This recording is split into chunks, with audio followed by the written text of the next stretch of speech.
The night he left me a $1 tip, I learned that humiliation has a sound. It sounds like crystal glasses touching under soft jazz, like polished shoes crossing marble floors, like people pretending not to notice when someone decides your dignity is worth less than the butter on their table. I was halfway through a double shift at Bellamy's, the kind of Manhattan restaurant where the candles were real, the smiles were trained, and the cheapest bottle of wine cost more than my electric bill. My feet were aching inside black non-slip shoes that had seen better months. My hair was pinned so tight it made my forehead hurt, and all I could think about was making it to midnight without dropping a tray or losing my temper. Then he walked in, and the room changed in that quiet way rooms do when money, power, or fear enters before a person even sits down. Adrian Moretti did not need an introduction. Men at the bar lowered their voices when they recognized him. My manager, Daniel, straightened his tie so fast he nearly choked himself. Even the hostess, who flirted with hedge fund guys like it was a competitive sport, forgot how to blink for a second. He wore a charcoal suit that looked like it had never seen a wrinkle in its life, and he moved like the whole city had already made space for him before he arrived. He didn't smile when I approached the table, just glanced up once, sharp and unreadable, then back to the menu like I was part of the furniture. I had served difficult men before. Rich men, drunk men, men who thought a woman carrying plates was invisible until they needed something. But there was something colder about him. Not rude in the loud, sloppy way. Precise, intentional, still or sparkling. I asked, whichever one costs more. The man across from him joked, and the table laughed. Adrian didn't. Still, he said, his voice low and even, like he never needed to repeat himself in his life. I nodded and moved quickly, careful, professional, the way you learn to be when every expression on your face can affect your tip by 20%. Nothing actually went wrong. That was the part that stayed with me later. I didn't spill wine. I didn't forget an order. I didn't roll my eyes or talk back, or make some fatal mistake that would explain what happened. If anything, I was better than usual because I could feel his eyes tracking everything, and I wanted to get that table over with. But every time I came back, there was this tension, like he was waiting for me to break first. When dessert plates were cleared and the leather check presenter was set down, I remember feeling relief so strong it almost made me dizzy. One more table cashing out. One step closer to rent. One step closer to getting home to my tiny apartment in Queens, peeling off my stockings and standing under hot water until this day slid off my skin. I picked up the check after they left. The total was $814 and some change. Inside was a single bill. $1. It lay there flat and green in the black folder like a private joke someone had dragged into the light. At first I thought there had to be more, maybe tucked underneath. Maybe folded. Maybe this was some weird mistake. But no, just $1. I could hear Daniel's voice before I even looked up. Wow, he said, not quietly enough. That's brutal. One of the bartenders gave me that tight little pity smile people wear when they're glad it didn't happen to them. My cheeks went hot, then hotter. I stared at the bill until Lincoln's face blurred, and for one ugly second I felt small enough to disappear. Not because I needed the money, though God knew I did, but because I knew exactly what it meant. It wasn't cheapness. Cheap would have been nothing. This was a message. This was a man with more money than I would probably see in 5 lifetimes, choosing to leave just enough to make sure I understood my place. I should have dropped it in my apron and kept moving. That's what a smarter woman would have done. That's what a tired woman should have done. But something in me, something stubborn and bruised and still alive, refused to let that dollar touch my pocket. I looked through the front windows and saw the black sedan waiting at the curb under the amber glow of the streetlights. He was still out there. And before common sense could catch my arm, I took the bill, pushed through the front door, and stepped into the cold. I should have turned around the second I felt the cold hit my face, but pride has a way of keeping your spine straight long after fear starts whispering better ideas. The sidewalk outside Bellamy's was slick from an earlier drizzle, reflecting yellow cab lights and the soft gold glow from the restaurant windows behind me. My breath came out in thin white clouds as I crossed toward the black sedan waiting at the curb, and every step made me more aware of how ridiculous I probably looked. Marching through Manhattan in a borrowed server jacket with a $1 bill clenched in my hand, like it was evidence in a trial. The driver noticed me first. He was tall, broad-shouldered, wearing a dark coat and the kind of expression that said he had spent most of his life stopping problems before they got close. He stepped forward, polite but firm, one hand lifting just enough to slow me down. "Miss, you cannot go any farther." I stopped, my pulse hammering so hard I could feel it in my throat. Up close, the sedan looked even more expensive, all black shine and tinted windows, the kind of car that never had to fight for parking or apologize for blocking traffic. I could see Adrian through the rear passenger window, head tilted slightly, as if he had already known I would come out here. The glass lowered with a quiet electric hum. He did not look surprised. That annoyed me more than if he had laughed. "Let her speak," he said, and the driver stepped aside. The city kept moving around us. A siren somewhere downtown. A burst of laughter from two women half a block away. The muffled bass of music from a passing SUV. But right there, under the streetlight, it felt strangely still. Adrian sat in the back seat with one hand resting on the armrest, his tie loosened just enough to suggest a long evening, but not enough to make him look careless. The soft interior light cut across one side of his face, sharpening the line of his jaw, the calm in his eyes, the complete lack of concern. I held out the bill. "You forgot this," I said. My voice sounded steadier than I felt. He glanced at the dollar, then up at me. Did I? That should not have rattled me, but it did. There was something infuriating about how quiet he was, as if humiliation was just another business transaction, and I was the only one dramatic enough to call it by its real name. "You left it on purpose," I said. "Then I suppose I meant to leave it."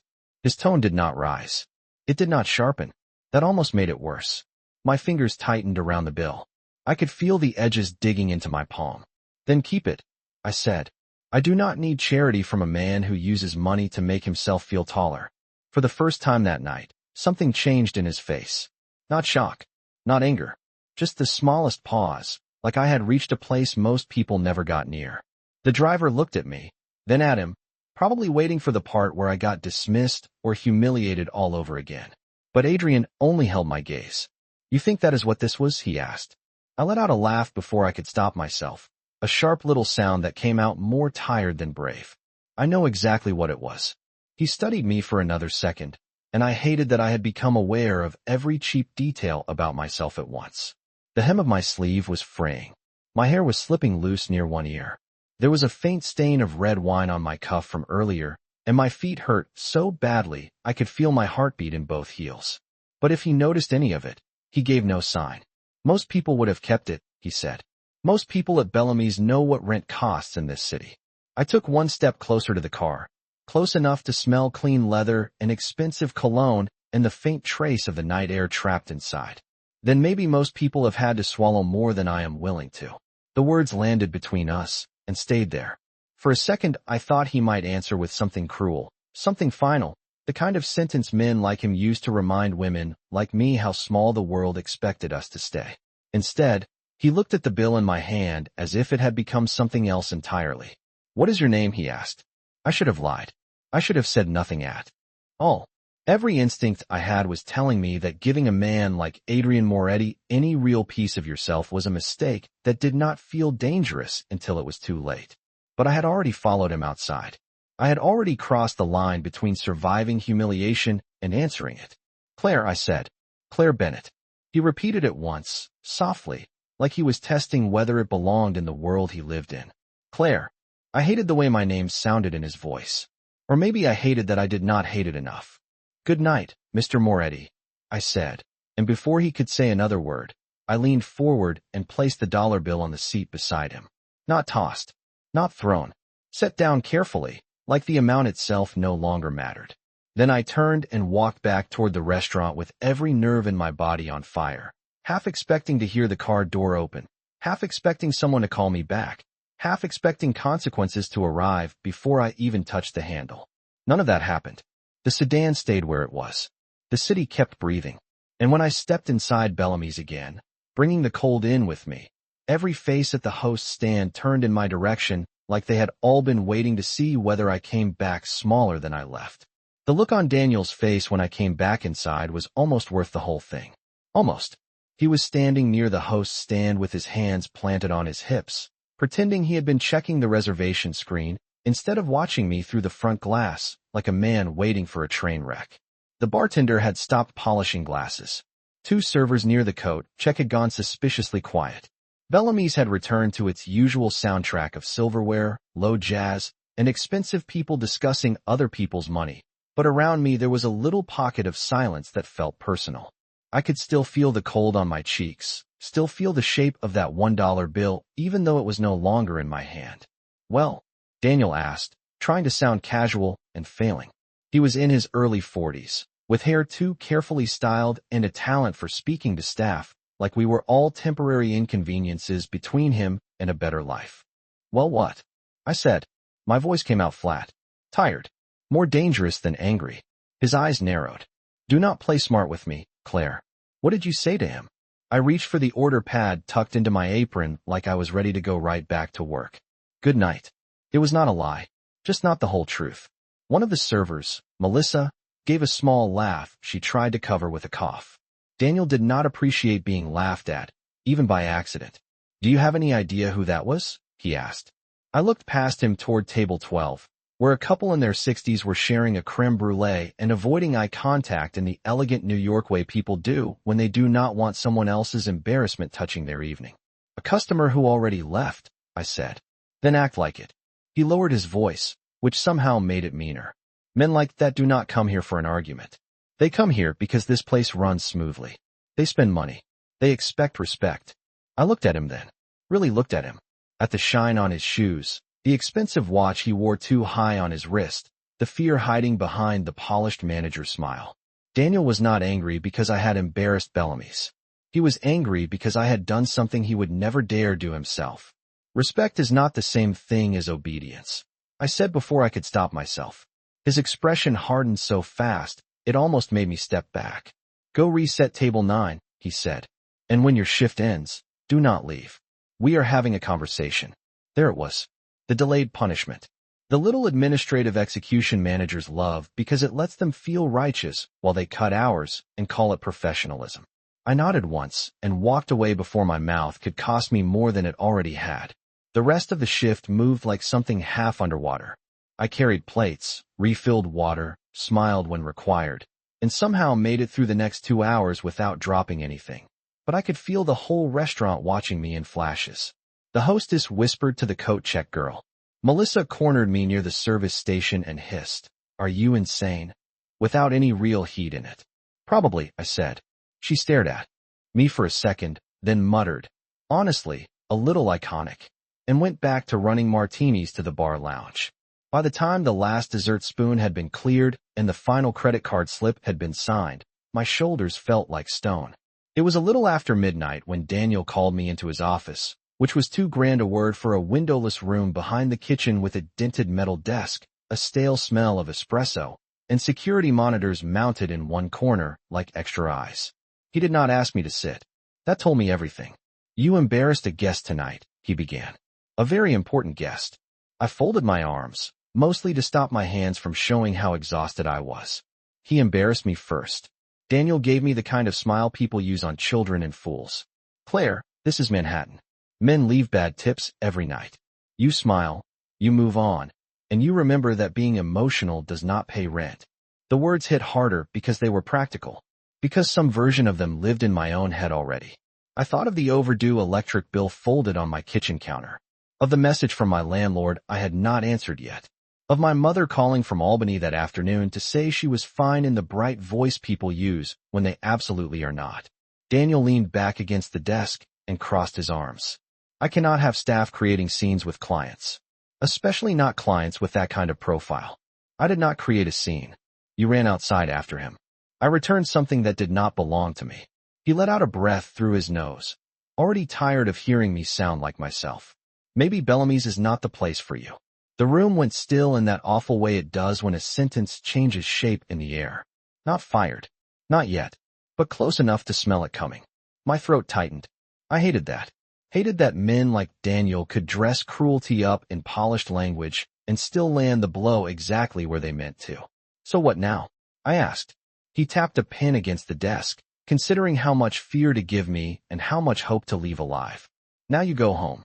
Tomorrow, do not come in until I call. I need to decide whether this is something the owners need to hear about." I stared at him, Every muscle in my body suddenly cold.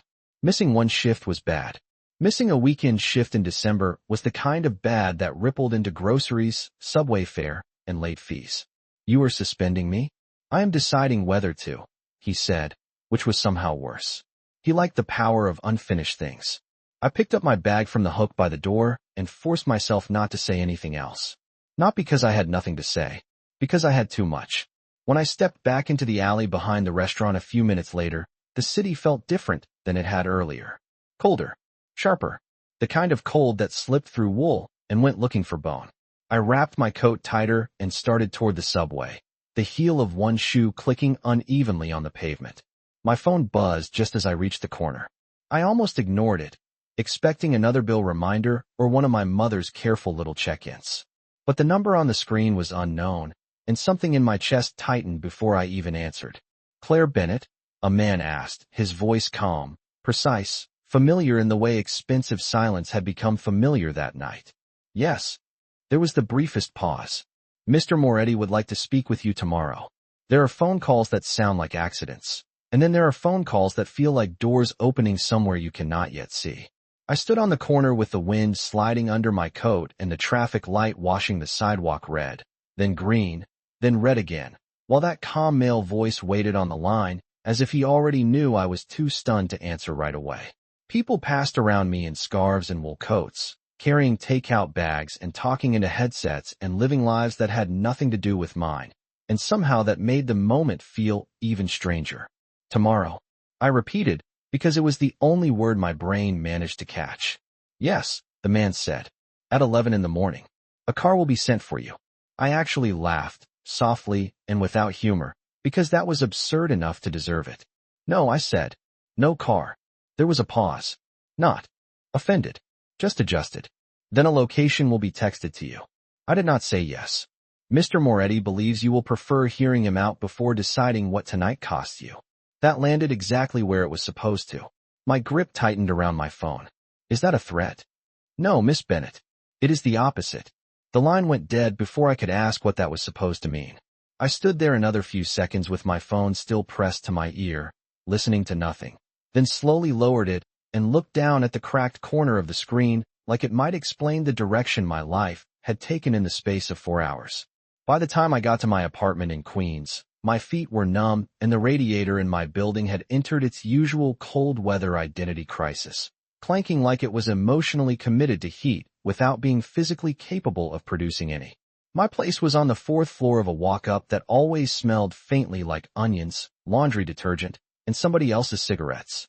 It was one room, technically a studio, though that sounded more glamorous than a bed pushed against one wall, and a tiny kitchen trying its best in the corner.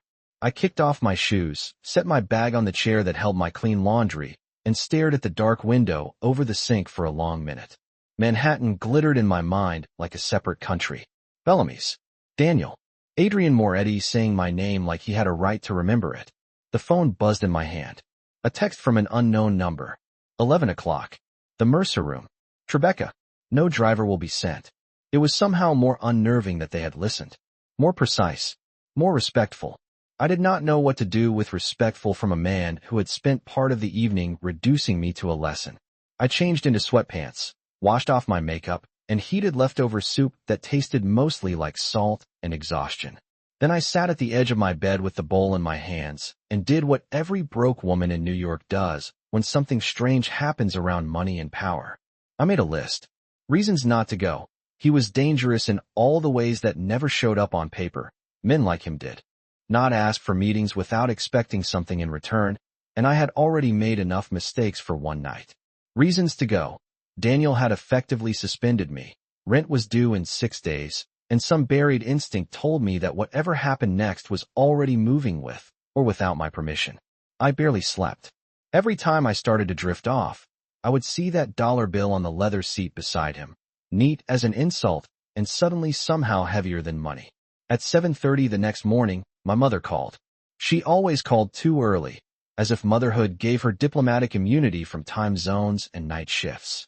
"Hi, sweetheart," she said, in that bright Albany voice full of determined cheer and concealed worry.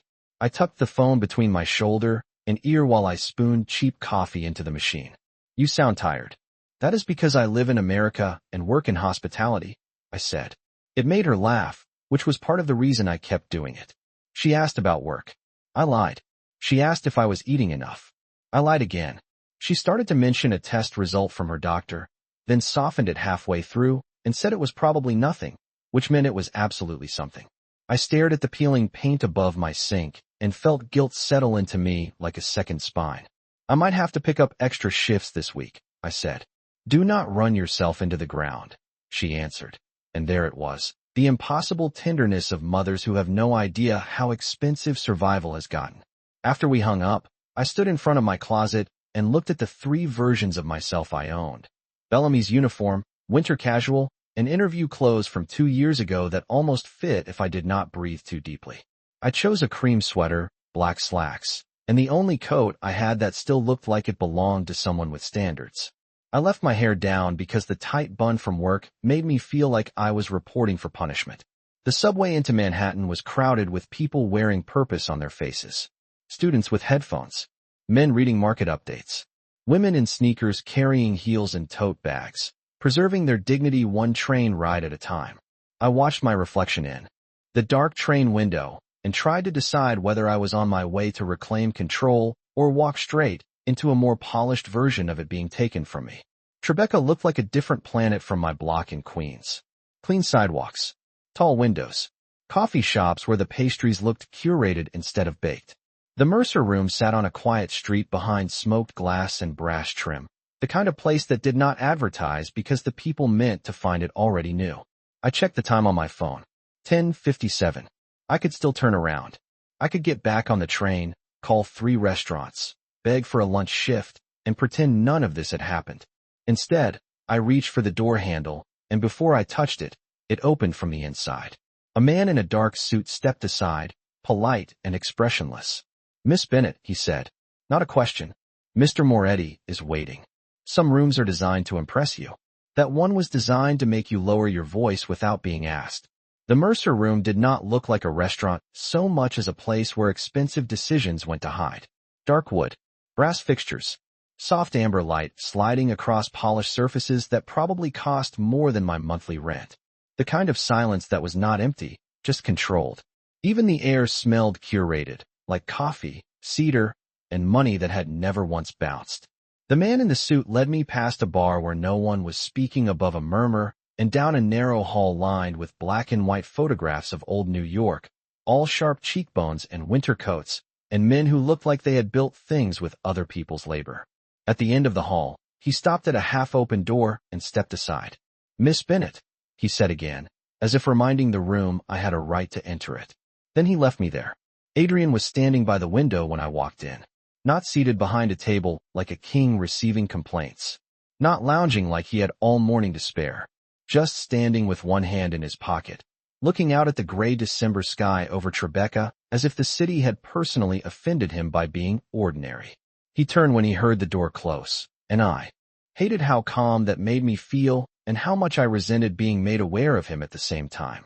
He was dressed more simply than the night before, dark slacks, white shirt open at the collar, charcoal coat folded over the back of a chair, but simple on a man like Adrian Moretti still looked expensive enough to have its own security detail. You came, he said. I almost did not. But you did. His voice was low and even, like the room had been built around it. There was a small table between us set with coffee, water, and a plate of pastries I had no intention of touching, mostly because I did not trust hospitality from men who treated people like tests. I stayed standing. I do not have a lot of time. That was a lie. Technically, I had all the time in the world if Bellamy's had decided not to give me my shift back. But I wanted him to know I had not shown up here ready to be rearranged around his schedule. Something almost like amusement passed through his eyes, then disappeared. Sit, Claire. I am fine standing. He looked at me for a moment, then nodded once, accepting the line I had drawn without trying to move it. That should not have mattered. It did. You think I asked you here to intimidate you, he said. I think you are a man who is used to getting answers.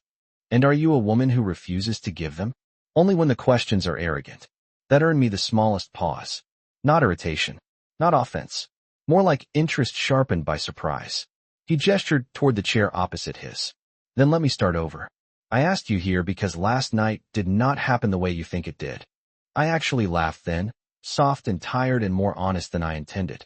You left me $1 after an $800 check. Yes. That is a complete sentence all by itself. He did not flinch. It was meant to provoke a reaction. I stared at him, wondering if wealthy men heard themselves when they spoke or if the rest of us were just supposed to accept this strange private weather system they lived in. You humiliated me on purpose to see how I would react. I wanted to know whether you would keep it. I blinked at him. For a second the room felt very still, like even the light had paused to hear whether that explanation could survive daylight. That is the most insulting thing anyone has ever said to me, I told him. I know. He said it without pride, without apology, and somehow that made it worse before it made it better. I watched the room before you came to the table, he said. I watched how your manager spoke to you, how customers looked through you. I wanted to see whether you were like everyone else in that place. Meaning what? Whether survival had taught you to accept being reduced. The words landed with a quiet force that made my anger stumble into something more complicated. I should have hated that he had noticed any of it. The way Daniel snapped his fingers too quickly. The way some guests said honey or sweetheart without looking up from the wine list. The way you can spend 10 hours on your feet in a room full of luxury and still go home counting subway fare. But he had noticed. And worse, he had been right about the pressure of it. He moved to the table then and poured coffee into a cup with the steady precision of a man who never rushed his own hands. I was not testing your worth, he said. I was testing your threshold. That is not better. No, he said. It is not. I looked at him across the table, and for the first time since Bellamy's, I saw something I had not expected. Not softness. He was not a soft man. But there was a kind of control in him that looked less like arrogance up close, and more like someone who had learned a long time ago never to waste words he did not mean. So what now? I asked. Do I get a certificate for passing? One corner of his mouth moved, not quite a smile. Now I correct what followed. My shoulders tightened. I do not want your money. This is not about money. Men like you always say that right before it becomes exactly about money. He set the coffee pot down. Your manager put you on hold this morning. My pulse gave one hard, traitorous kick. How do you know that? Because Bellamy's ownership received a call at 8:15. My stomach dropped. From you.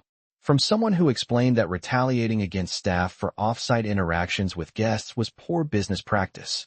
I stared at him. There it was. The polished version of power. No raised voice. No scene. Just a phone call somewhere above my pay grade, and suddenly my life bent around it. You had no right. Probably not. Then why do it? He met my eyes and answered so simply it unsettled me more than if he had made a speech. Because they were counting on you needing the job more than they needed to be fair. The room went quiet again. Outside the window, a delivery truck rolled past, and a woman in a camel coat hurried along the sidewalk with one hand on her scarf. Normal life. Ordinary daylight.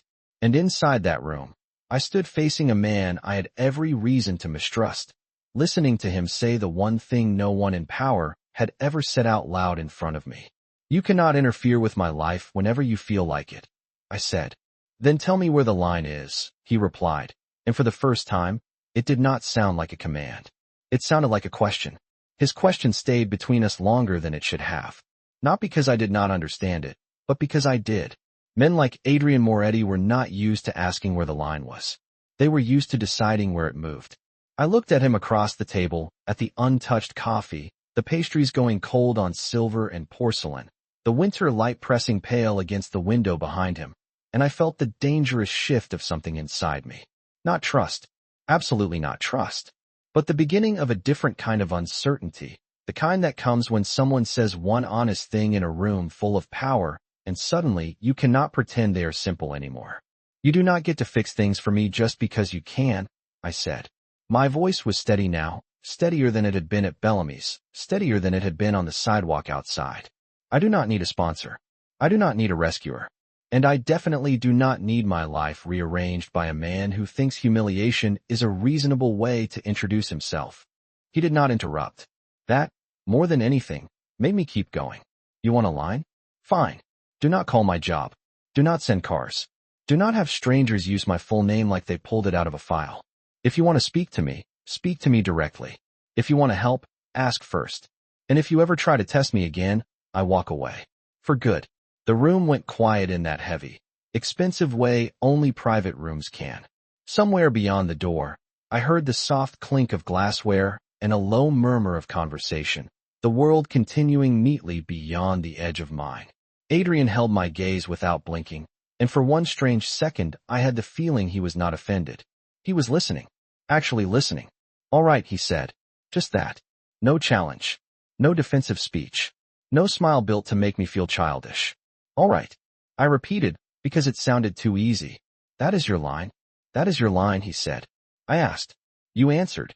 I let out a breath I had not realized I was holding. Some stubborn part of me had been ready for the usual male reaction. Mockery. Correction. That subtle tilt of condescension men use when a woman says something inconvenient and they need to remind her the room was never really hers. But Adrian only moved to the chair and sat down, one forearm resting lightly on the table, and suddenly the whole posture of him changed. Less imposing. Not smaller, exactly. Just more deliberate. Then let me speak directly, he said. I was wrong last night. I stared at him, waiting for the catch. You were cruel, I said. Yes. You were arrogant. Yes. And you seem very calm about both. A shadow of something crossed his face then. Not embarrassment. Maybe recognition. Calm is not the same thing as unaffected, Claire. It was the first time he had said my name that did not feel like control. That unsettled me more than it should have. I looked away first, toward the window, toward the clean winter street below, where a delivery guy in a puffy jacket was jogging across the intersection with a stack of boxes, and a woman in sunglasses was walking a dog that looked better groomed than anyone in my building. Normal life. Ordinary movement. I needed that reminder. Why me? I asked quietly. Do not say threshold again. Why me? When I looked back, his expression had changed in some small, unreadable way. Because you were the only person in that room who looked me in the eye without wanting anything. I almost laughed at that, but it caught somewhere in my chest before it could become sound. Wanting things was not a moral failure. It was rent. It was prescriptions. It was survival. Still, I knew what he meant. Bellamy's lived on performance. Everyone wanted something there. Better tips. Better tables. Better proximity to people whose names opened doors. I had wanted something too, of course. To get through my shift. To keep my job. To hold on to enough pride to make it home intact. But I had not wanted anything from him. That was true. You do not know me, I said. No, he answered. I know that you returned the one thing most people would have kept. His eyes dropped, briefly, to the inside pocket of his coat folded over the chair. It took me a second to understand. You still have it, I said. Yes. Why? Because I deserve to be given it back. The honesty of that landed harder than charm would have. I should have said something sharp. Should have reminded myself who he was. What kind of man sat so comfortably in a room like this while other people adjusted their whole lives around his choices? Instead, I asked the one question that had been needling at me since last night. What exactly do you do, Adrian? He leaned back slightly, not evasive, just careful. Enough that people answer my calls. That is not an answer. It is the one I am giving you today. I should have been irritated. Somehow I was not. Or maybe I was, but it was tangled now with curiosity, with the uncomfortable awareness that he was treating my boundaries more seriously than men with far less power usually did. He reached into the inside pocket of his coat and took out a slim business card, plain white, heavy stock, only a name and a number. No company, no title, no explanation. He placed it on the table, but did not slide it toward me. Another small thing I noticed. Another line he chose not to cross. You said to ask first. He said, so this is me asking. Keep the card if you want. Throw it away if you prefer.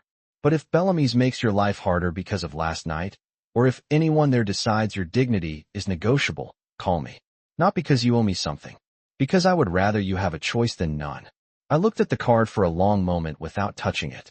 My reflection in the polished tabletop looked like someone caught halfway between leaving and staying. You make it sound simple, I said. Nothing involving me is simple, he replied. That is exactly why I am trying to be clear.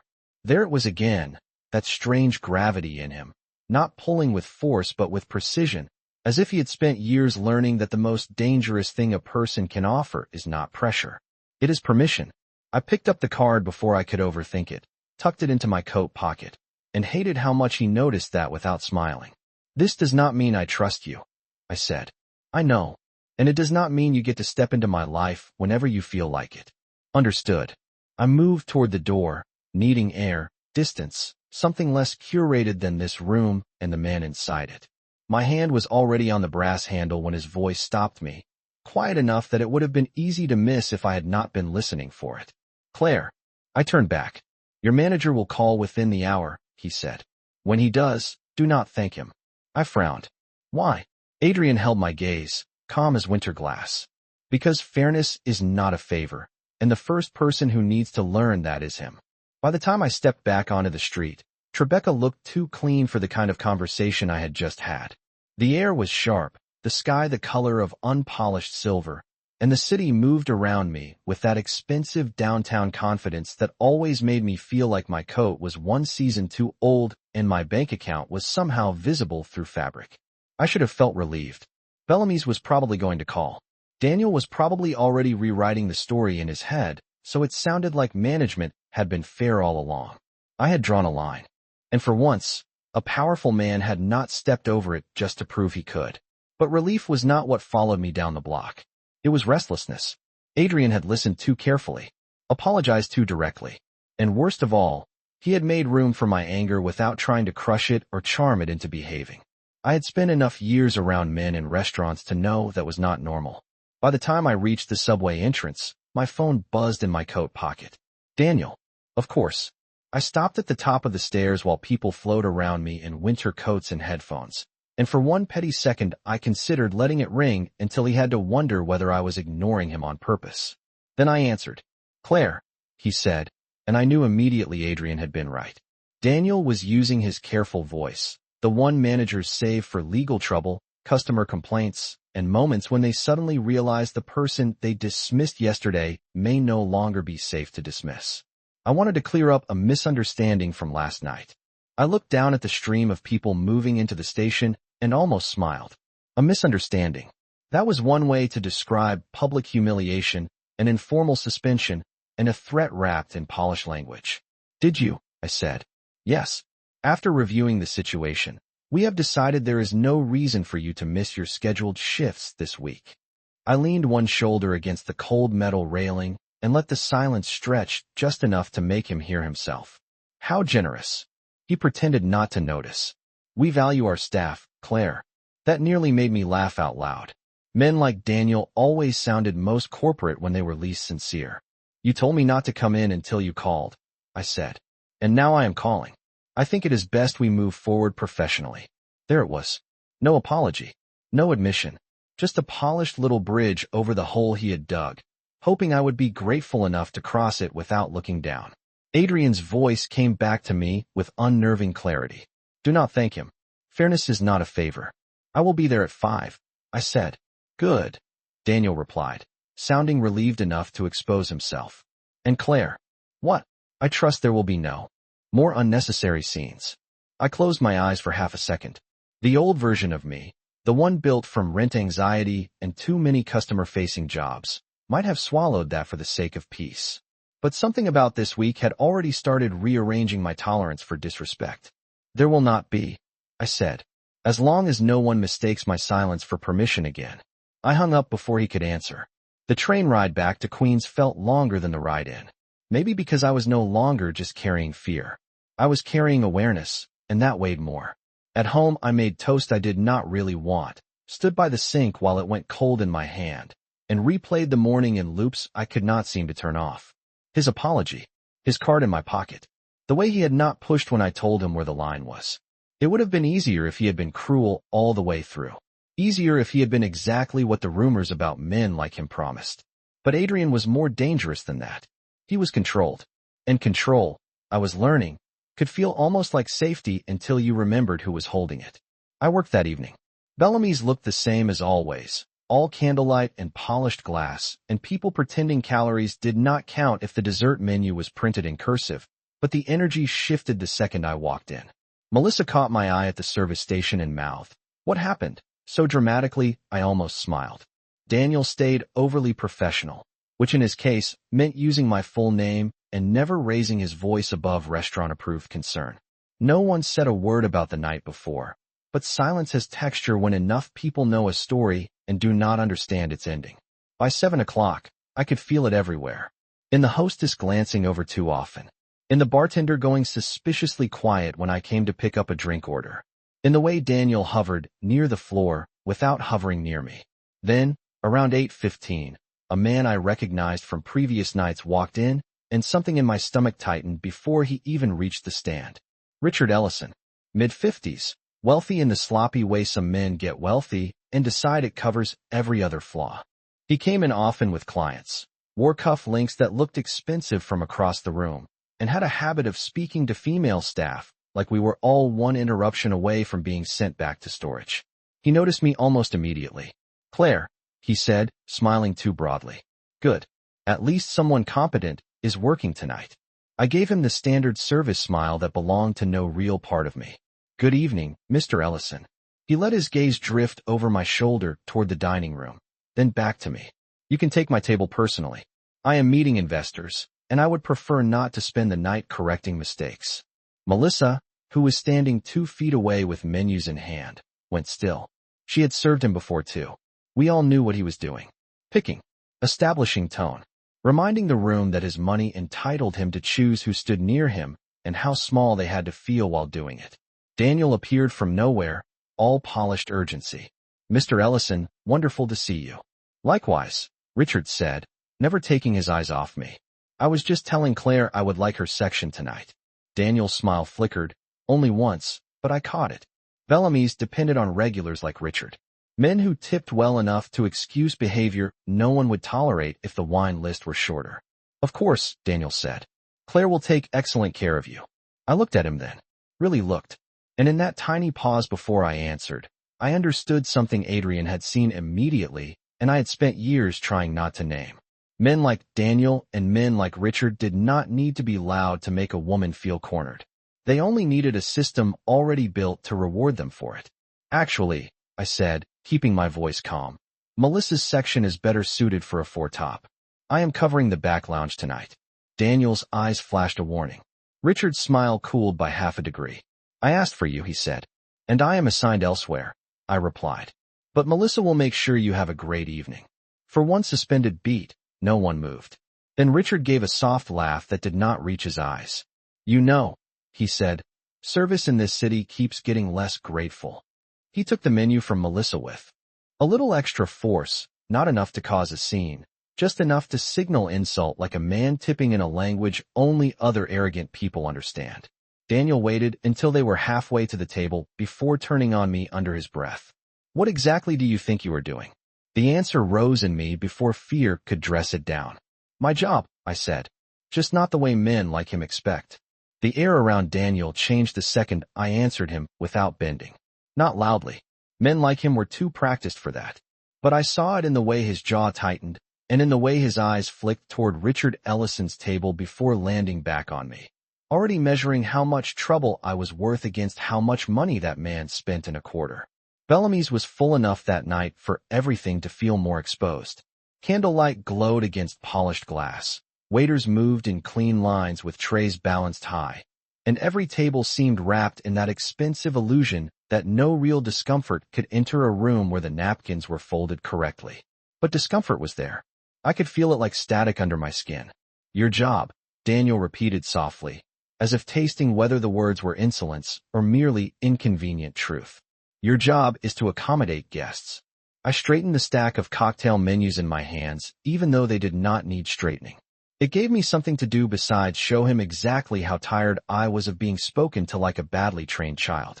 "My job is to provide service," I said, "not to let regulars shop for women." The sentence landed between us with a dangerous sort of neatness. Daniel stared at me for one long second, then forced his face back into managerial neutrality because a couple near the host's stand had started glancing over. "Go check the back lounge," he said through his teeth. "Now." I went.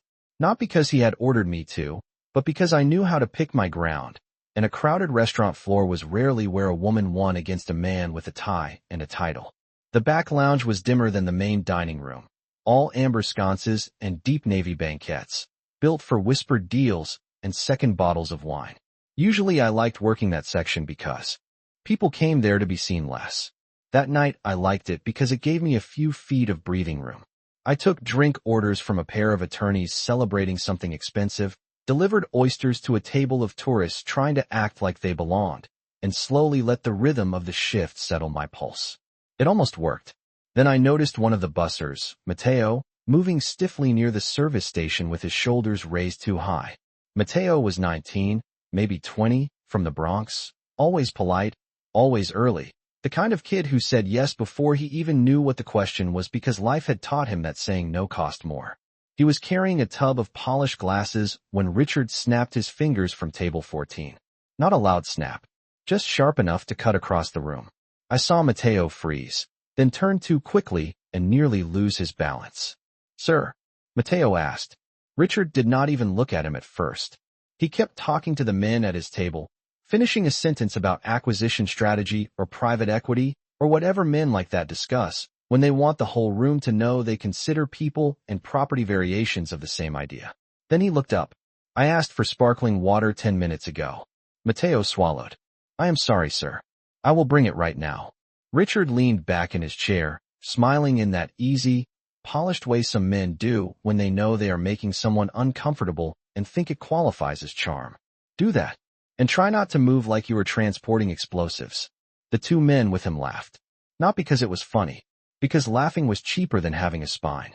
Mateo nodded once and turned away so fast I nearly walked right into him. His face had gone red clear to the ears. "I got it," I said quietly, taking the water carafe from his hands before he could protest. "Go run desserts to 12. "I am fine," he muttered, which is what young men always say when humiliation is still warm on them and they do not know where to put it. "I know," I said. "Go anyway." I took the sparkling water to Richard's table myself.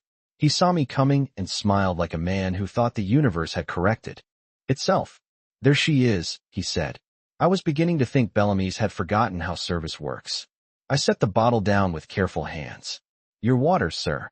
"Much better." He looked up at me, then at the two men with him, enjoying his own performance. "See? Ask for standards, and eventually someone sends the right person." One of the men chuckled into his bourbon.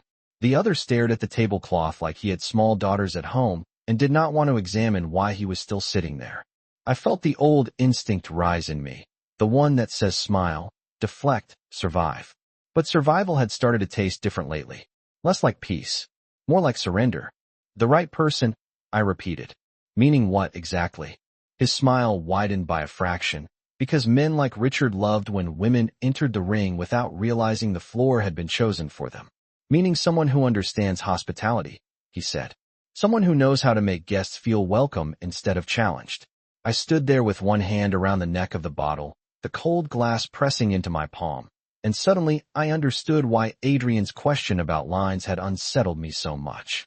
Most of my life had been shaped by other people deciding where mine should go, how polite I should stay, how much disrespect counted as normal, how much discomfort was part of the job. "Hospitality," I said evenly, "does not include belittling staff who are doing their jobs." The table went quiet. Richard's expression cooled, not dramatically, just enough for the men with him to notice. "Is that what you think this is?" he asked. "I think people reveal themselves in small ways long before they do it in big ones." His eyes narrowed. "Be careful, Claire." And there it was. Not a threat you could report. Just the familiar male suggestion that the world might become more difficult if I insisted on being a full person in it. My heart kicked once hard, but my voice stayed calm. "I am," I said. "That is exactly why I am speaking clearly." He looked at me for another second, weighing embarrassment against image, then gave a short laugh and picked up his menu as if dismissing me were the same as winning. "Get the check presenter ready," he said to no one in particular. "I think we are done here." I turned before my face could show anything. Halfway back to the service station, I saw Daniel watching from across the floor, furious in that quiet, polished way only restaurant managers and old money know how to be. Melissa was behind the bar pretending to sort receipts while actually staring at me with round eyes. Mateo looked like he wanted to disappear into the wine rack. And over all of it, like a second pulse under the room, was the sudden awareness that something had shifted again. Not because Richard had been put in his place. Men like him rarely learned that fast. But because for the first time at Bellamy's, I had refused to be arranged around someone else's comfort. and the whole room had heard it. 10 minutes later, Daniel walked toward me with the owner behind him. There are moments when a room stops being a room and turns into a test. That was what it felt like when Daniel crossed the dining floor with Mr. Halpern beside him, moving past candlelight and polished glass as if they were walking into a negotiation instead of a restaurant. I had only seen Bellamy's owner in person a handful of times. Leonard Halpern was one of those men who looked expensive in a way that had nothing to do with labels. Silver hair cut close, navy suit without a wrinkle, the relaxed expression of someone who had spent years being told yes before he finished speaking. Usually, owners stayed invisible unless a critic showed up or a donor needed impressing. They did not come downstairs because a waitress had challenged a regular in the back lounge, which meant this was no longer just about Richard Ellison's ego. This had become something else. Daniel stopped in front of me first. His smile stretched so tightly it looked painful. Mr. Halpern stood beside him with one hand in his pocket, taking in the room with one quick glance that missed absolutely nothing. Richard was still seated at table 14, his check presenter closed but untouched, his two guests suddenly fascinated by their empty glasses. Melissa had stopped mid-pour behind the bar. Mateo was pretending to polish silverware with the intensity of someone trying to become invisible. Claire, Daniel said softly. Mr. Halpern would like a word. Then he can have one, I answered. My voice came out calmer. Then I felt. That surprised me. Maybe because fear loses some of its teeth once you get tired of feeding it. Mr. Halpern looked at me for a moment, not dismissively, not warmly, just with the level attention of a man deciding where the truth was likely hiding. Walk with me, he said. It was not barked. It did not need to be. He led me toward the private corridor near the wine office, far enough from the floor to give privacy, but not so far that anyone could accuse him of creating a scene. Daniel started to follow. No, Mr. Halpern said without looking at him. Stay on the floor. That one word changed Daniel's face for a second, and I filed it away before following the owner into the hall. The corridor was quiet, lined with framed menus from Bellamy's earlier decades, all cream paper and black script, and the kind of old Manhattan confidence people mistake for class. Mr. Halpern turned to face me beneath a brass sconce that cast both of us in warm light. Up close, his expression was harder to read than Daniel's. Less emotional, more practiced. Richard Ellison says you were disrespectful to him, he said. Richard Ellison has a generous definition of respect. One corner of Mr. Halpern's mouth moved, not quite approval, not quite warning. I am not interested in wit tonight, Claire. I am interested in whether my staff created a problem with a guest. Your guest created a problem with your staff, I said. I held his gaze because lowering it would have felt like signing something. He singled me out before he sat down. He spoke to Mateo like he was a piece of equipment. He expected the room to rearrange itself around his preferences, including which woman he wanted serving him. I declined. Politely. Mr. Halpern was quiet for a moment. Then he asked, and did you challenge him at the table? I answered him clearly. That is not the same thing. No, I said. It is better. Something shifted in his face then. Not irritation. Something closer to reluctant attention. He folded his arms and leaned lightly against the wall. You have had an interesting 48 hours. So Daniel had spoken. Or perhaps someone else had. In a place like Bellamy's, information moved faster than food. I came to work, I said. That should not be. Interesting. It becomes interesting when my managers tell me a server has suddenly become the center of conversations that reach higher than this building. There it was. Not a direct accusation. Just a polished acknowledgement that he knew someone had made calls on my behalf. My pulse gave one hard beat, but I kept my face still. If you know conversations are happening, I said, then you also know why Daniel changed his mind about suspending me. Mr. Halpern watched me for another second. Daniel overreached. It was the closest thing to criticism I imagine men like him ever gave in plain language. And Richard? I asked. Richard mistakes familiarity for permission. That one almost startled me. Not because he had defended me, because he had named it so cleanly. For the first time that evening, I felt the sharp edge of the room shift away from me. Slightly. Not enough to be called safety, but enough to be noticed. Down the hall, I could hear the soft hum of the dining room, the clink of glass, the expensive illusion of normal continuing without us. Mr. Halpern straightened and adjusted one cuff. Here is what is going to happen, he said. Richard Ellison will pay his bill and leave. Daniel will be reminded that staffing assignments are not bargaining chips. And you will finish your shift. I searched his face for the part where the cost arrived. That is it. No, he said. That is tonight. He stepped closer, not threateningly, just enough to lower his voice. Claire, Bellamy's is a place where people with money often confuse access with authority. We manage that. Quietly. What we do not manage well is spectacle. If you are going to hold your ground here, do it with the confidence you showed tonight and none of the heat from the night before. Do you understand me? I did. More than I wanted to. He was not telling me to become smaller. He was telling me to become harder to corner. Yes, I said. He nodded once. Good. Then, just before he turned back toward the floor, he added, and for what it is worth, Mateo has needed to see that not everyone in this building confuses good service with submission. The words hit me so unexpectedly that for a second I forgot to answer. By the time I found my voice, he was already moving back toward the dining room with that same unhurried authority he had arrived with, as if difficult truths were things he permitted himself only in hallways. When I followed him out, Richard Ellison was standing at table 14, his coat on, his jaw tight, his check signed. He did not look at me as he passed. That was new. Daniel did not look at me either. That was even newer. Melissa caught my eye from behind the bar, wide-eyed and wordless. Mateo gave me the smallest nod before ducking back into the kitchen. And under all of it, beneath the polished quiet of Bellamy's and the echo of Mr. Halpern's warning, I felt my phone vibrate once in my apron pocket. I should not have known who it was before I looked. But somehow I did. The vibration in my apron pocket felt louder than the room. Bellamy's had already begun the delicate ritual of pretending nothing had happened. A busser reset table 14 with fresh linen and polished silver. The bartender restacked crystal with the solemn focus of a priest. Daniel disappeared into the office for exactly 6 minutes, which in restaurant time was long enough to be furious and short enough to return pretending he was not. And I stood there for one suspended second with my pulse climbing and my hand hovering near my pocket, because some part of me already knew the message was from Adrian. I should not have looked. I looked anyway. It was only 4 words. Did he leave quietly? No punctuation. No greeting. No signature. Somehow that made it more unsettling, not less. Like he had expected me to understand his voice even in silence. I stared at the screen until it dimmed, then slid the phone back into my apron without answering. That should have been the end of it. I was on shift. The crisis with Richard Ellison was over, at least on the surface. Mr. Halpern had done what men like him do best, which was restore order without ever admitting how close it had come to becoming disorder. I should have stayed inside that version of the night.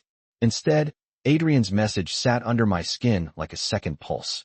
Around 10:30, Bellamy's began its slow descent into closing. The back lounge emptied first. Then the late cocktails near the bar. The main dining room softened. From performance into cleanup, the room exhaling after hours of holding itself upright for money. Melissa nudged me at the service station while I rolled silverware into napkins. You realize half the staff thinks you are secretly related to someone dangerous now, she said. I snorted despite myself. That is because half the staff has the emotional maturity of a group chat. I am serious. She lowered her voice and leaned in. Daniel got called into the owner's office twice this week. Twice. Men like Daniel do not get called upstairs unless someone richer than them is unhappy. I kept folding napkins. Maybe he finally met consequences. Maybe, she said, but her eyes were sharp. Or maybe somebody has taken an interest in your life. The way she said it made it sound romantic, which irritated me more than it should have. Interest from a man like Adrian was not romance. It was gravity. Powerful, precise, and liable to pull things out of orbit if you forgot what it was. I do not need anyone taking an interest, I said. Melissa gave me a look over the rim of a wine glass she was polishing. Need has never once stopped anything interesting from happening. She moved away before I could answer, leaving me with that sentence and the uneasy awareness that interesting was exactly the word I had spent my whole adult life trying to avoid. Interesting meant unstable. Interesting meant expensive. Interesting meant one surprise away from not making rent. We finished closing just after 11. Daniel did not speak to me directly, which was almost restful. Mr. Halpern had left an hour earlier, and the whole building seemed to be carrying itself more carefully in his absence, as if polished places remembered judgment even after the judge was gone. I changed out of my uniform in the employee restroom, pulled on my coat, and stepped into the alley behind the restaurant with my bag over one shoulder and the city cold enough to bite through wool. Manhattan after midnight always looks like it has two faces. One made of lights and glass and sleek black cars. The other made of steam rising from grates, delivery men smoking under scaffolding, and women in sensible shoes trying to get home without becoming a story. I had just reached the mouth of the alley when I saw the car. Black sedan. Parked half a block down beneath a street lamp. Engine running. Not trying to hide. Just waiting with the kind of confidence that assumed time itself would adjust. My first emotion was anger, which was useful because it arrived faster than anything softer. I walked straight toward it, boots sharp against the sidewalk, the cold turning each breath visible. The driver got out before I reached the rear door. It was the same man from the first night, broad shoulders, dark coat, expression so controlled it seemed professionally ironed. "Miss Bennett," he said, "you are not here to take me anywhere." He dipped his head once, respectful and entirely unmoved. "No, ma'am." "Then why are you here?" Before he could answer, the rear window lowered. Adrian sat inside in a dark overcoat, one hand resting near the open door handle, his face half shadowed by the interior light. He looked less like a man waiting and more like a man who had already accounted for the possibility that I would be angry when I found him. That should have annoyed me more. Instead, it made me wary. "Because you did not answer," he said. I folded my arms against the cold. That is usually how silence works. His gaze moved over my face for one brief second, reading more than I wanted him to. And did he? I knew exactly what he meant. Richard. Mr. Ellison. The man who had mistaken my job for access. "Yes," I said, quietly. Adrian nodded once, like some private calculation had closed. "Good. I should have turned around then. Left him with the winter air and his tidy questions and his habit of appearing at the edges of my life, as if the city itself were one more thing he had arranged. Instead I stayed there, staring at him through the open window while cabs hissed past, and somewhere nearby a subway rumbled under the pavement. "Do you make a habit of monitoring women on their way home from work?" I asked. "No, you expect me to believe that." "I expect you to believe I wanted to know whether tonight cost you more than it should have." There it was again. That unnerving directness. No polished excuse. No little social lie to make the situation feel normal. He said the abnormal thing as if naming it plainly improved it. Sometimes it almost did. I stepped closer, enough to see the faint fatigue at the edges of his eyes, enough to notice he was not wearing gloves despite the cold. "You are crossing the line," I said. "I know. Then why are you still here?" He looked at me for a moment, and something in his expression shifted, not softer exactly, but more honest than men like him usually allowed. Because sometimes a line has to be seen clearly before it can be respected. The answer irritated me because it was better than I wanted it to be.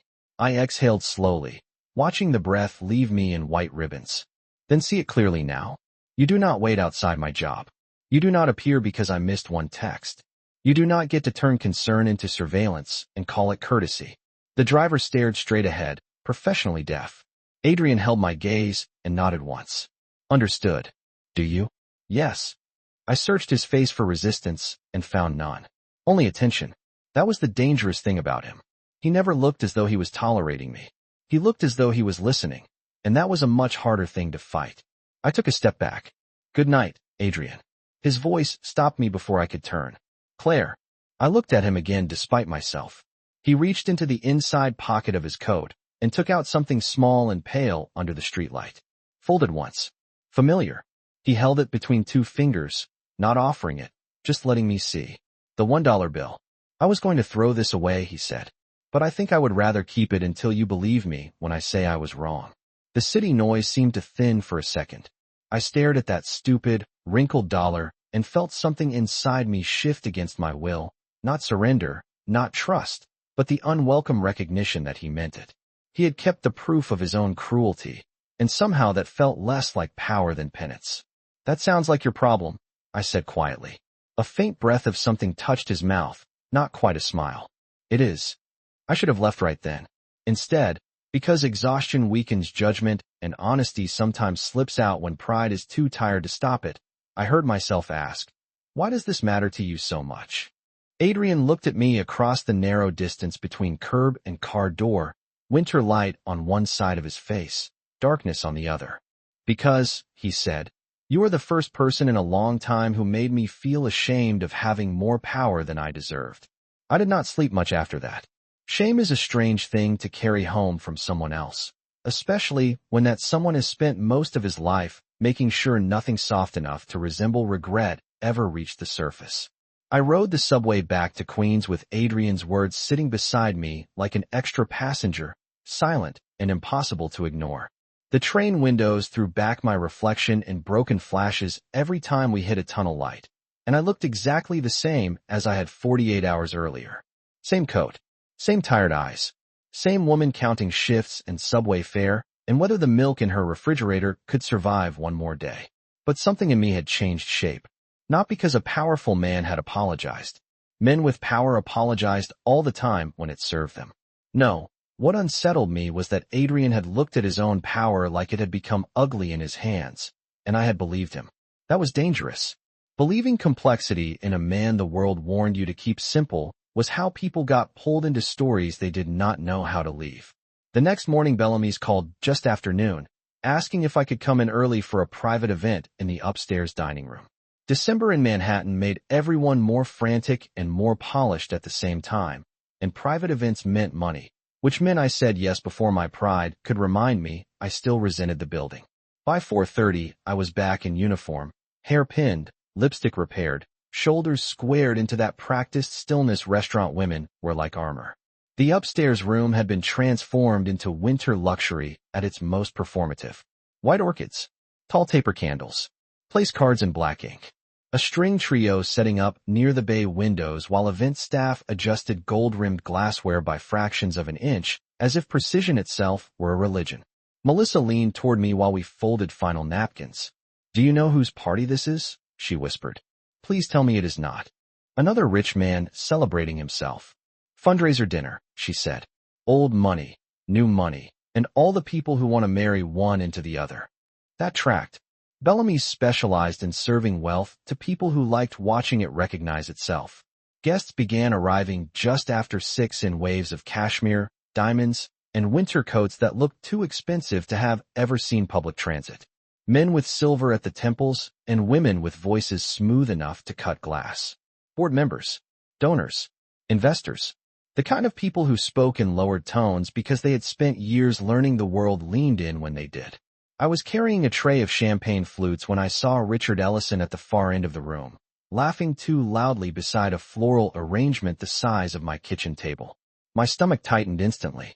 So did Melissa's, judging by the muttered curse she swallowed into her shoulder.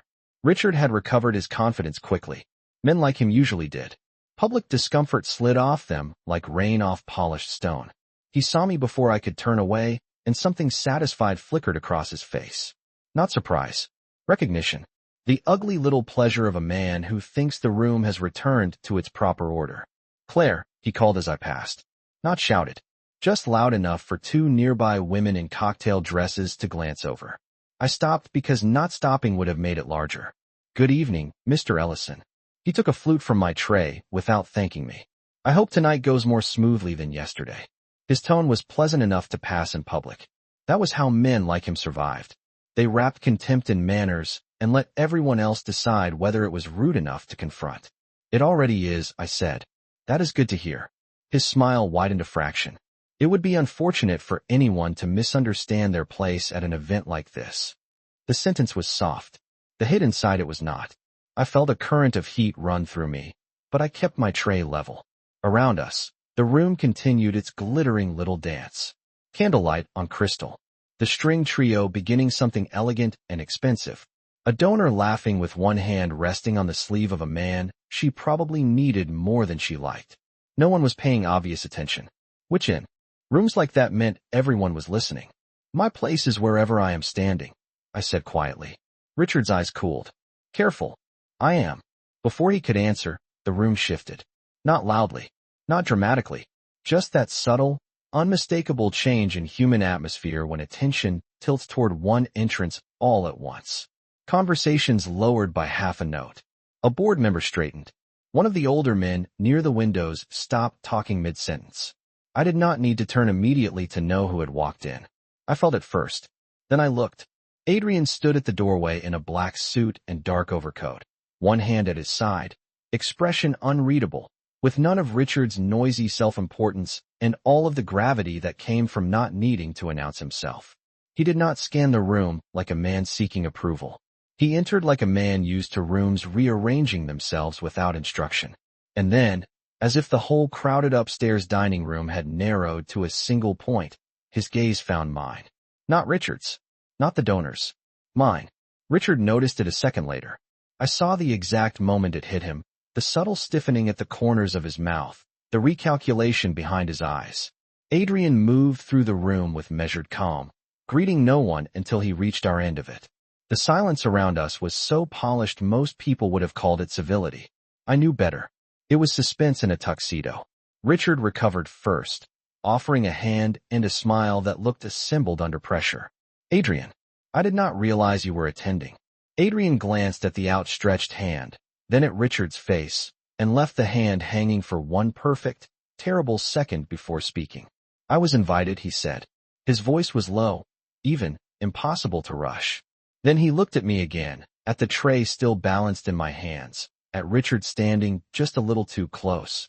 And when he spoke next, he did it clearly enough for the people nearest us to hear. Claire, he said, I believe Mr. Ellison has mistaken access for authority again. The sentence landed like a glass set down too carefully in a quiet room. No one raised their voice. No one gasped. That was not how people like this reacted when power shifted in public. They went still. They adjusted. They started memorizing. Details they would later pretend had always been obvious. Richard's hand dropped from its suspended handshake with a stiffness he was too polished to show anywhere else. Adrian did not look at him again right away. That was the part that made it brutal. Not the words. The dismissal. The simple fact that he had chosen to address me. Not the man trying to establish dominance through proximity and tone. I stood there with a silver tray balanced in my hands and felt half the room become aware that something important had just been clarified without anyone saying the dangerous parts out loud. Richard recovered first, because men like him practiced recovery the way other people practiced breathing. I think there has been some confusion, he said lightly, adjusting his cuff as if manners could erase the way his face had tightened. Claire and I were only speaking. Adrian's gaze shifted back to him then, calm as winter glass. Speaking is rarely the issue, he said. It is usually what men believe they are entitled to while doing it. The nearest guests went even quieter. A woman in emerald silk froze with her champagne flute halfway to her mouth. One of the board members near the floral arrangement looked abruptly fascinated by the string trio. Richard gave a soft laugh that did not survive the room. I was not aware this event had acquired a referee. It has not, Adrian said. Only a witness. The word moved through me like a current. Witness. Not owner. Not rescuer. Not savior. Just someone refusing to let the truth be edited by whoever had the better cufflinks. I should have been grateful. Instead, what rose in me first was something sharper. Because this was still my life. My job. My dignity. And if I let this become a performance between powerful men, then I would just be standing there again while someone else decided what my worth looked like in public. I lowered the tray carefully onto a passing service stand and turned fully toward Richard before Adrian could say anything else. No, I said. Both men looked at me. So did everyone within 10 feet pretending not to. My heartbeat kicked hard, but my voice held. There is not confusion. There is a pattern. Richard's expression changed by a fraction. Excuse me. You speak to staff like our professionalism makes us available for your mood, I said. You choose one person, usually the one least free to answer honestly, and you test how far you can push tone, implication, and discomfort before someone calls it what it is. I heard the string trio falter for half a note before correcting. Somewhere behind me, Melissa stopped breathing theatrically enough that I would have laughed in any other life. Richard smiled, but there was strain in it now. That is an outrageous interpretation. No, I said. It is a clear one. Adrian said nothing. That mattered. He did not step in. He did not take the moment from me. He just stood there, still as a held breath, and let the room understand whose voice this actually was. Richard glanced around, measuring the audience, recalculating the risk. I think perhaps you are becoming emotional. There it was. The oldest discount code in the world. Reduce a woman to her feelings, and maybe no one has to confront your behavior. I looked directly at him. That would be more convincing if you had not used the exact same strategy on me downstairs last night, and on Mateo in the lounge an hour ago. A flicker crossed the face of one of his dinner guests. Recognition. Maybe shame. Maybe both. Richard's own expression thinned. You are overstepping. No. I said again, more quietly this time. I am describing. The room held itself perfectly still. Candlelight moved across crystal. Outside the bay windows, Manhattan glittered in cold December lines. All power and distance and expensive secrecy. Inside, every person with enough status to pretend they had never seen service workers cornered by politeness was being forced to hear it described in plain English. Mr. Halpern appeared at the edge of the gathering then, moving with the controlled speed of a man who understood that urgency looked tacky in tailored wool. His eyes went first to Adrian, then to Richard, then to me. He understood enough immediately to keep his voice level. Is there a problem? Richard opened his mouth, but I answered before he could. No problem, I said. Only clarity. Mr. Halpern's gaze stayed on me, sharp and unreadable. Go on. So I did. Maybe because Adrian had called the thing by its real shape. Maybe because Mr. Halpern had already shown me he knew the language of access and permission better than most men. In this building. Or maybe because once you have spent enough years swallowing disrespect in exchange for a paycheck, the first clean chance to stop feels less like bravery and more like oxygen.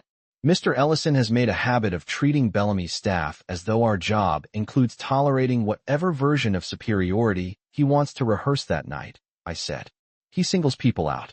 He uses courtesy like cover. And because he spends money here, he expects no one to object in a room full of people who benefit from pretending not to notice. Richard's jaw tightened. This is absurd. Then deny specifics, I said. Not tone. Not intent. Specifics. He did not. That was the beautiful thing about truth in a public room. It does not always need proof. Sometimes it just needs the guilty person to fail at answering cleanly. Mr. Halpern let the silence work on him for one long second, then turned to Richard with the same cool civility he used on donors and board members and people whose names opened private doors. I think tonight has asked enough of everyone, he said. Your contribution to the event is appreciated. Your presence is no longer required. It was such an elegant sentence that half the room almost missed what it actually meant. Richard did not. Color rose under his skin in a fast, angry wave that stopped just short of open spectacle. He looked at Adrian, not me. Of course he did. Men like him always preferred another powerful man as the author of their humiliation. Adrian gave him nothing. Not triumph. Not threat. Just indifference. That, more than anything, finished it. Richard took his coat from the back of the chair with clipped movements, murmured something brittle to his guests, and walked out without looking at me again. Only when the elevator doors closed at the end of the hall did the room begin to breathe. Noise returned carefully. A violin note resumed. Someone laughed too brightly across the room, the social equivalent of resetting a circuit breaker. Mr. Halpern turned to me then, his expression controlled but no longer distant. Claire, he said, thank you. The room heard that too. I thought of Adrian telling me not to thank men for fairness. I thought of the $1 bill. I thought of how easy it would have been to let someone else save me. And call that justice. Instead I met Mr. Halpern's eyes and answered with the only truth that mattered. Do not thank me, I said. Just stop asking women in this building to survive what should already be unacceptable. By the time the last violin note faded and the fundraiser dissolved back into polished laughter, I felt like I had been standing inside a storm no one else was willing to name. My tray was gone. My pulse was still not. Guests resumed their careful conversations in softened tones, as if wealth itself had decided the evening could continue now that the unpleasant truth had been escorted to the elevator. Melissa brushed past me carrying a bottle of champagne and whispered, "You are never paying for your own coffee again if I have anything to say about it," without moving her lips, which almost made me smile. Almost. But I was too aware of the room still rearranging itself around what had just happened. Mr. Halpern had moved back into host mode with the grace of a man who understood that power survives best when it pretends not to have exerted itself. Donors drifted toward dessert. The string trio recovered its rhythm. Daniel avoided my side of the room so completely it became a form of acknowledgement.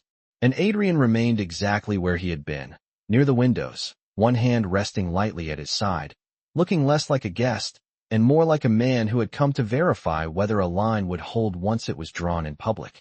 For one suspended second, I considered ignoring him. It would have been cleaner, simpler, safer. But that week had already taught me that simple and safe were not always the same thing, and neither one was usually available to women working for tips in rooms like this. So when the dessert service thinned and Melissa quietly took over my nearest table without asking questions, I crossed the room toward him. Manhattan glittered behind the glass in hard white lines and distant red taillights. The city stretched beneath us like something expensive and indifferent. Adrian turned before I reached him, like he had known my footsteps would separate from the room eventually. "You stayed quiet," I said. He looked at me for a moment, the light catching the edge of his jaw, the steady calm in his face. "You asked me to ask first," he replied. "This was yours to say." The answer disarmed me more than praise would have. I folded my arms, not because I was cold, though I was, but because some part of me still needed a barrier between us even when the truth had already crossed the room. Most men in your position would have taken over. Most men in my position confuse intervention with ownership. The sentence settled into me slowly, like heat returning to numb hands. I looked away toward the glass, toward the city, toward my own reflection faintly layered over the skyline. You still changed the room just by walking into it. That was always going to happen. You could have used that. He was quiet for a second. I have used it before. There was no pride in that. No performance. Just fact. Maybe that was why I believed him. Maybe that was why the next thing I said came out softer than I intended. And now, Adrian reached into the inside pocket of his jacket, and for one strange, charged second, I thought of the dollar bill again. Instead, he pulled out nothing. His hand just rested there briefly, then dropped back to his side, as if even the gesture had reminded him of something. "Now I try not to," he said. We stood in silence after that, the kind that would have felt awkward with almost anyone else, and with him felt precise, chosen, almost respectful. Around us, crystal-caught candlelight. A waiter passed with coffee service. Somewhere behind us, one of the donors laughed too loudly at a joke that probably involved tax deductions and virtue. Normal life was resuming, but not quite the same version of it. "Mr. Halpern is changing floor assignment policy," I said after a moment. "Melissa told me." Adrian nodded once. "Good. He is also requiring managers to document guest complaints involving staff behavior instead of just burying them." This time Adrian looked at me more directly. "That was your doing." I let out a small breath that might have been a laugh if the week had not left my nerves so raw. "You certainly made sure the room was listening." "Claire," he said quietly, "a witness is not the same thing as a hero." I met his eyes then, and something in me gave way. Not all the way. Not enough to be called surrender, but enough to let the truth stand between us without fighting it into another shape. "No," I said, "but sometimes it is the difference between being dismissed and being heard." The music had stopped entirely now. Staff were beginning the soft, practiced ballet of clearing a room without making the wealthy feel they were being asked to leave. I knew my shift would end soon. I knew the subway back to Queens would still smell like winter coats and wet concrete and tired people trying to get home. I knew my rent would still be due. My mother would still call in the morning and insist she was fine. Bellamy's would still be Bellamy's, polished and hungry and built on the labor of people expected to smile through disrespect. None of that had become magically easier, but some invisible architecture inside it had cracked. And once a thing cracks, even beautifully, it can never again pretend to be seamless. "I should get back," I said. Adrian nodded, but before I turned away, he spoke again. "There is one thing I owe you." I looked at him warily. "You do not owe me anything that comes in an envelope or a favor." A faint shadow of amusement touched his expression, gone almost immediately. "Not that." He reached into his pocket, then and finally brought it out. Folded once, edges softened from being carried. The $1 bill. He held it between two fingers for a moment, then looked from it to me. "I was going to keep this," he said, "as a reminder." "That sounds like a private punishment." "Maybe." His gaze did not leave mine. "But it should not belong to me." He placed it on the silver edge of the windowsill between us, not in my hand, not pushed toward me, just there. The same deliberate restraint he had shown all week. Another line respected because I had drawn it. I stared at the bill and felt the strangest pressure behind my ribs. This stupid little piece of paper had started as an insult, become evidence, turned into shame, and somehow ended up here in the space between a waitress from Queens and a man who could buy half the city without blinking. I picked it up slowly. The paper felt warm from his hand. What am I supposed to do with this? I asked. Adrian's answer came low and steady, almost lost beneath the clink of glassware in the room behind us. Anything you want. That is the point. I looked at the bill, then at him. And maybe it was exhaustion. Maybe it was the aftershock of being publicly heard in a room built to overlook women like me. Or maybe it was simply that for the first time in my life, someone with more power than I did had handed me the symbol of my own humiliation and asked for nothing back.